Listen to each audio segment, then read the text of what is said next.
Okay, so Ed, tell the listeners a little bit about you. So I am a graduate sports therapist. I've been a graduate sports therapist 13 years since I graduated from Teesside Uni. I've worked predominantly in clinics and doing some pitch side work for my local rugby team that I used to play for, and then took over doing sports therapy once I graduated. And then in 2010, I set up my own business, imaginatively called Pratt Sports Therapy.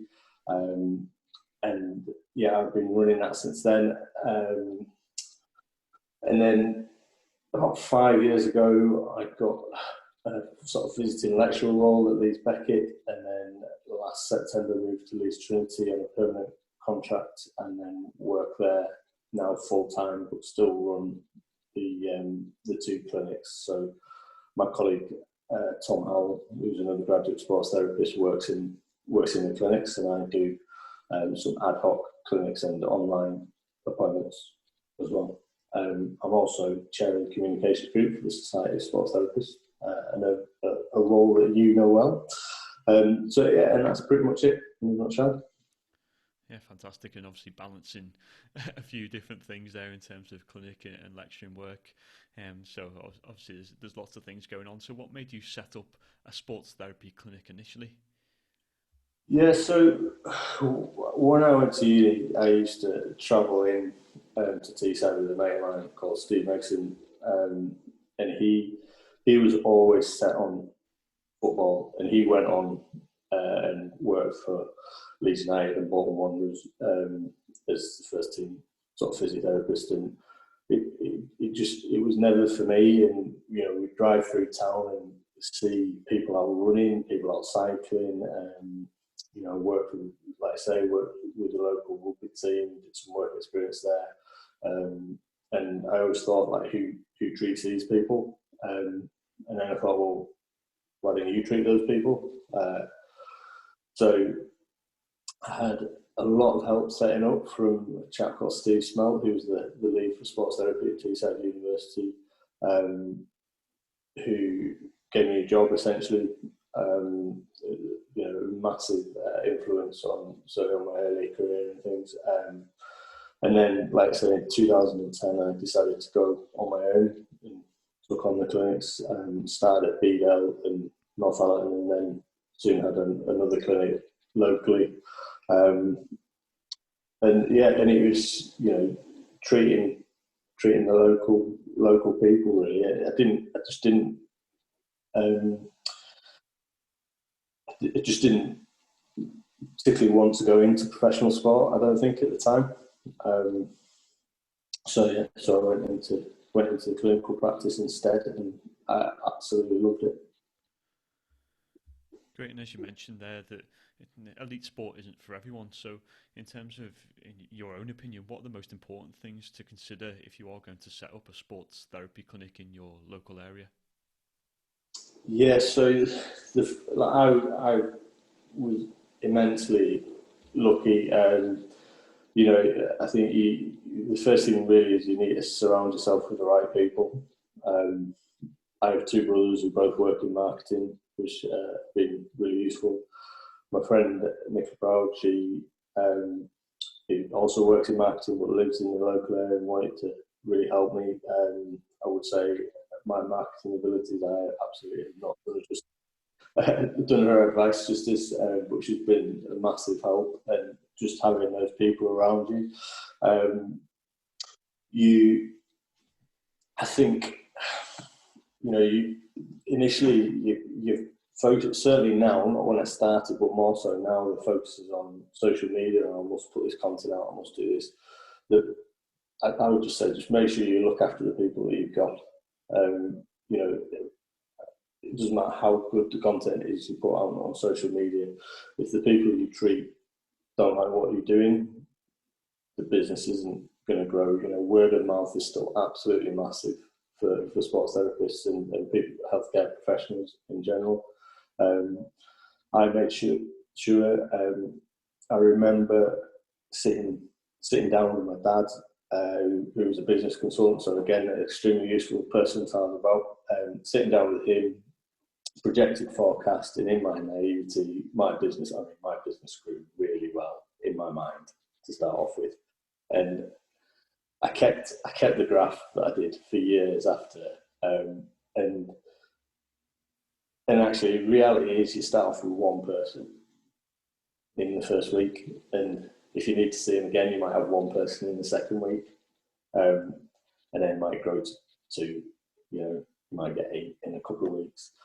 And I just made sure that I gave people that extra time. So, it's pretty much guaranteed I didn't have anyone in straight after to start off with. So I just made sure I gave them that extra time to make sure that they'd had all the questions answered. I'd gone through their exercises with them. And that sort of, I think, really helped, and that helped get the word about. The other thing is, make sure you to sort of help you get started. I think make sure you get your systems right, and make sure you get your philosophy right, which is really difficult when you first start out, because you come, like I was saying before, I had someone who's a strong influence, several people who are a strong influence on my career. You come with so many different ideas from different people that aren't necessarily your own. So try and work out what it is, how you want to treat people, how, are you predominantly a manual therapist, which some people like? Are you going down the exercise route? Work out what that is, make sure you can justify it, make sure you can support that with the evidence, and it helps you be a bit clear about how you want to be. You will change, but it helps with how you start out, if that makes sense. I think, it's a good start. The main thing is look after the people you have. There's a good blog by a chap called Seth Godin I think it's called The Power of 10. It's like, you look after 10 people, they might tell 10 people. You look after those 10 as well. In sports therapy, it's probably you look after one person, they might tell one person. That person has to be injured, and then has to already not have a therapist, or a good reason to leave the therapist. But it spreads word of mouth is key. Yeah, and I think in terms of being a sports therapist, one of the keys, if you are going to set up, is you probably do have that little bit of extra time to spend with patients initially. And so that's very different to maybe going through an NHS route where times may be relatively restricted, or maybe going to a more established practitioner who has very specific timeframes to see a patient. So that is where you can go above and beyond in order to see your patients and build that word of mouth, as you say, which will then bring you more patients in the future. Yeah, so absolutely. Sort of talking about those sort of patients and some things that we need to have in place, are some tools and a bit of software and business bits and pieces in order to make sure that it all runs smoothly. So what business things and tools could you not live without, Ed? Yeah, so I started on paper notes, paper diary, and then I can't remember when the iPads came out, but they can't have been long out, and I was like, a massive expense. And I reckon when I bought because I had three clinics at the time, so I had mobile clinics, bought my first iPad, justified it in a couple of weeks. I then went, pretty soon after, I went on to the clinic management system. I use WriteUp now. I think it's brilliant. It's really good value for money. It's really easy to use, the vast majority of it. It handles my diary. I have online bookings. I love speaking to my patients. I love speaking to my clients. But at the same time, from a time-saving perspective, their time and mine, I don't need to speak to them on the phone if they can book in online. And I think they prefer it as well. I've had really good feedback, and that's because, to be honest, that's because WriteUp has got their system sorted. It's really easy to use, really user-friendly. I take all electronic payments now, so you pay before you book in, or at the time of booking, sorry. So it takes out the money handling side of things. so that uses Stripe. I use Zero for accounting to keep things nice and simple, hopefully, with that. I use something called MedBridge Education, which I use for the home exercise programs. There are loads out there, loads of different ones for home exercise programs. Find one that you like, use that. Do not, we just should not be writing stickman drawings, and we should not be writing handwritten or just typing out exercises. There's no need. Most of them now, you can record the exercise and then upload it yourself onto their program, so it fits in their template and everything. It's emailed out. There's an app that goes with it. They follow it through. They get streaks if they do their exercises on the right days and things like that. It's brilliant. And then they use things like Clinometer in the clinic, which is like the digital goniometer app on your phone. Huddle technique for doing my gait analysis and things like that. Really, the main thing with it is it's all really simple and it's really easy to use, and it adds to my business and it saves me time, and ultimately it saves me money. Yeah, I can totally agree with that. When I was running my clinic and actually trying to go back and forth to organise patients and ringing them up and trying to put them into my paper diary, and then suddenly as soon as you switch to an electronic diary and people can book online, suddenly it takes away that hassle, which is probably one of the harder things of the job, trying to just do the admin based work. And as you say, like accounting software like Xero or something like QuickBooks is all ways in which you can save yourself a lot of time just by using the technology that's around us. Yeah, I couldn't go back. I cannot understand why people stick with paper notes. Really, I just think there's just no need. Something like WriteUp. It's so good, so easy to use, and it's safe. As safe as it can be. It's safer that you, like before we started, you were talking. You've got young kids. I've got, well, they're not so young now, but they were young. You got paper notes. They spill the drink over it. There's just no need for it, really. Yeah, definitely. And so, like with all these sort of systems and processes in place, obviously it makes it easier to open up more clinics and sort of increase the number of clinics that you have. But at what point do you make the decision in order to open a new clinic? Yeah, so I don't think there's a set point where you can say, right, I've got this and now I'm going to do this. I mean, you could do it on capacity wise within your clinic. You could say, right, I've built up this capacity, therefore I need more clinic, more space. Where it very much depends where you're located. So where I am is quite a rural area. So straight away I had 2 clinics and they're about 8 miles apart. And then when I started the business on my own, I started a 3rd clinic that was sort of as a triangle, if you like, points of a triangle, all about 8 miles apart. But what that meant was that the area that I covered was huge. It went right up the Yorkshire Dales, went right over to the Yorkshire Moors, along the edge of the Yorkshire Moors, and it went out, further towards Darlington and Middlesbrough that way.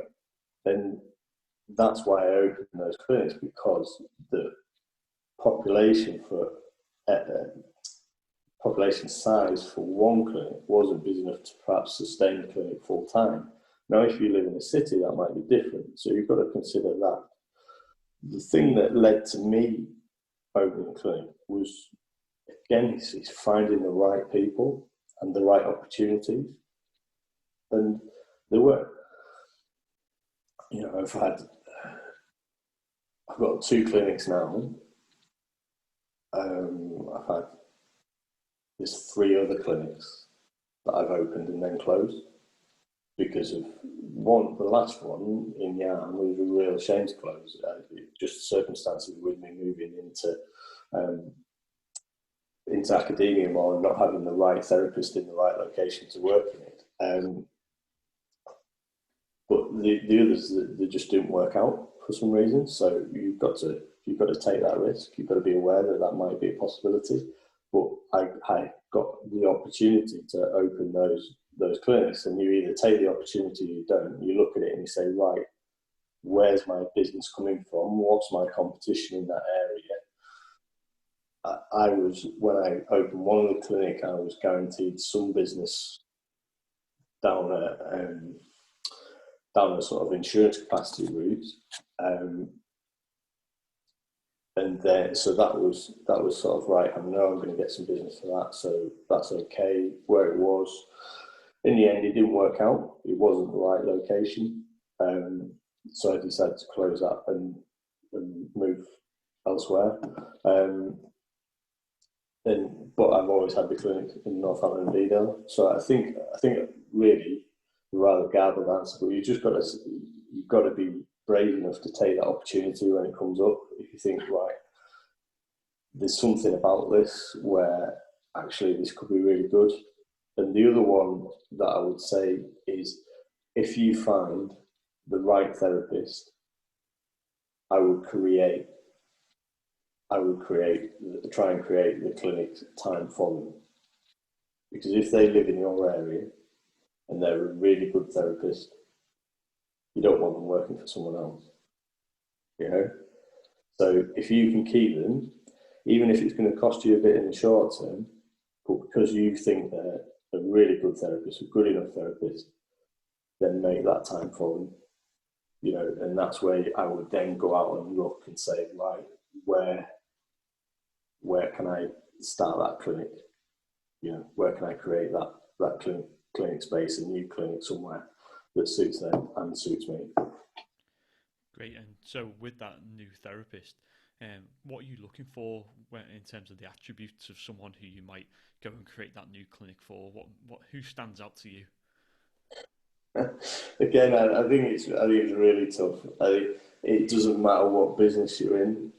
Finding the right people is really tricky. I think I've been really lucky and worked with some wonderful people over the years. I think sometimes, again, their philosophies maybe don't quite match yours. And I think that's key. I try and find people whose philosophies are similar to mine, but I'm very keen, you know, like I mentioned, Tom, who works for me before, he's his own therapist. You know, I don't go in and say, you must run your session like that. You know, you must run your session this way. This is your session. Off you go. You know, I know he wants the time. I want him to have the time in the clinic. Right, go. But to do that, you've got to be able to trust that person to do it. So you've got to interview them. You've got to make sure in that interview, or when you speak to them, however it is, if it's an informal interview or a more formal interview, how are they going to work with that patient, whether you give them an example, or like you give them a case study to work through, or you just ask them about it. You know, what are their thoughts? So mine is very much our philosophy. So myself and Tom and Amelia, who just left because she's moved away, our philosophy is very much that we encourage our patients to take ownership of their injury. We encourage them to do the exercise. We prescribe the exercise programs first and foremost. You know, that first session they leave with methods to manage their own injury. If a therapist isn't going to do that, I'm not interested in them. You know, they've got to have that philosophy of looking after the patient that way, empowering the patient. Okay, so and you pick that up fairly quickly. You know when you've spoken to the therapist if they work a similar way to you. And again, how they do that is up to them, so long as it's not you're going to come in and going to give you 12 sessions of acupuncture and no exercises. You know, that's not a way to work to me. How else? That's the main one. I think if you look at it in terms of, people talk about whether you're great at uni if you've got a new qualified therapist, if that's important or not. Between a 2-1 and first, I don't think there's really much difference. And again, with the 2-2, I think if they're the right candidate, you can teach them what they need to know, you know. And I think you can build that up. And that's not to say that those who got a first should be extremely proud of what they got. You know, they absolutely should be, as should the ones who got a 2-1. You know, but I think you just got to talk to them, make sure that you just, yeah, it comes down to philosophy really. Their philosophy over ours. The other bits you can teach, they've got to be the right person. Yeah. Yeah, exactly. If you've got a graduate sports therapist, you sort of know what you're getting as they come out of that academic environment, and so really it's then, do their personalities and do their values match yours as a clinic owner? And as you say, as long as they've got the right clinical reasoning, there's no reason why you can't employ them, because you can sort of impart some of your knowledge into their knowledge, even if they're a new graduate as well. So that's really positive to know for graduates coming out.